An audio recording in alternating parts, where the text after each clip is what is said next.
Back to my channel. তো এটা হচ্ছে নতুন ধরনের রেসিপি। তো এই যে দেখছেন এখানে অনেক ধরনের সবজি আছে, এখানে সরষের পাতা আছে, তারপরে এখানে আছে ক্যারি পাতা, বিনস আছে, এখানে পালং শাক আছে, সাজনার শাক আছে, সাজনার ফুল আছে, সরষার ফুল আছে, এখানে অনেক ধরনের ছিল, মানে আমাদের ছোলার শাক, মটরের শাক, সমস্ত কিছু আমাদের পাতা আছে। তো সমস্ত কিছু আমরা ভালো করে নিয়েছি, দিয়ে পেস্ট করেছি সুগারে মানুষের জন্য। হ্যাঁ, সুগার আছে, এখন বেশি মানুষের সুগার আছে, তো আপনারা অবশ্যই ট্রাই করবেন। যেটা কোথাও চামচাই গরম করে নিয়েছি, তেল দিয়ে দিয়েছি, এটা দিয়ে দেবো। যাদের সুগার আছে তারা অবশ্যই এটা খাবে, তো অনেক মানে হেল্প হবে সুগারের পেশেন্টদের।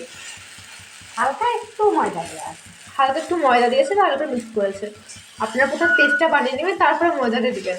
আমি আর একটা লং ভিডিও করে একদম সব কিছু আলোচনা করবো ভালোভাবে, স্টেপ বাই স্টেপ দেখাবো। তো এই দেখুন আমার সাথে রুটির মতো গোল গোল করে দিচ্ছে। না বেশি ভাত খাওয়া ভালো, না বেশি ময়দা জিনিস খাওয়া ভালো, তার জন্য এইগুলা করে দিলাম। তো অবশ্যই আপনারা খাবেন, যারা সুগার আছে তারা অবশ্যই ট্রাই করবেন, অনেক উপকারে লাগবে।